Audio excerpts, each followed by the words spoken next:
The first night in my cousin Tara's old house, I heard whispering coming from under the bed, not sleep talking, not the house settling, but faint, deliberate words. Don't look under. I froze, heart thudding, and tried to rationalize it away. But something about the voice, raspy low, a slow gurgle behind every syllable, clung to my bones. I was house-sitting while she traveled abroad, watching her dog, sleeping in the guest room since her own bedroom door wouldn't unlock, and she'd warned me never to force it. The house is old, she said, things jam, ignore the creaks. But by the third night, the whispers were louder, and now came with the sound of scratching like nails, or claws dragging slowly along the wooden floor beneath me. I checked, of course, in the daylight. Nothing under the bed, nothing odd. But that night, I saw the scratch marks, fresh long grooves in the wood, too deep for the dog to have made. At midnight, I turned on my phone flashlight and aimed it under the bed, expecting empty space. What I saw made me jerk back and slam my head into the wall. A pale, smiling face, upside down, inches from mine, eyes too wide and unblinking, pupils impossibly dark, and a single whispered word, closer. I leaped out of the room and slept on the living room floor, lights on, but even there, I could hear the soft dragging across the ceiling above me, slow, rhythmic, like something crawling.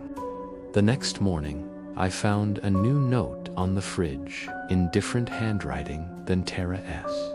You looked. The dog wouldn't enter the guest room anymore, just growled toward it, tail between legs.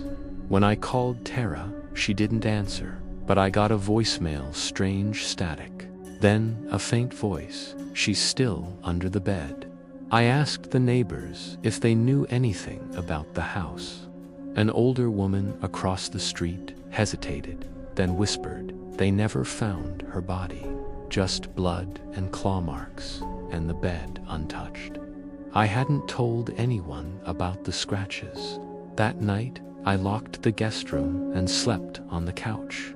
At 2:46 a.m., I woke up paralyzed, couldn't move a finger, couldn't scream. From the hallway, I saw the guest room door creak open on its own. From the shadows crawled a twisted figure, face dragging against the floor, neck bent backward at an unnatural angle, mouth open in a silent scream, her eyes locked on mine. Slowly, bone by bone, she inched toward me, and as she reached the couch, the paralysis broke. I bolted to the kitchen, locked myself inside. The lights flickered. From under the door, fingers slithered out, impossibly long, scraping the tiles. Then they stopped. Silence, and then a whisper behind me. I'm already inside. I spun around, nothing.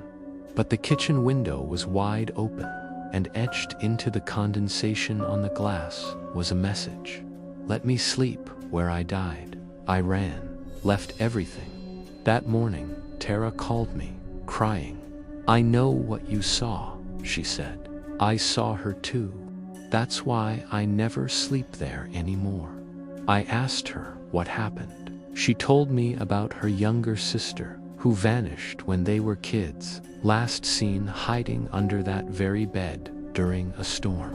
They searched for days, no signs, no struggle, just silence, and one last drawing the little girl had left.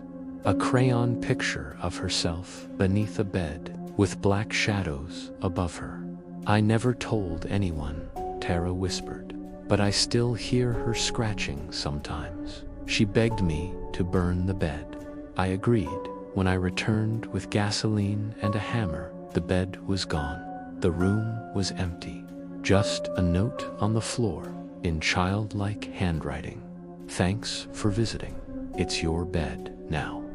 That night, I found scratch marks under my own bed at home, and I can't sleep anymore, not when something whispers Every night at 3:03, still closer.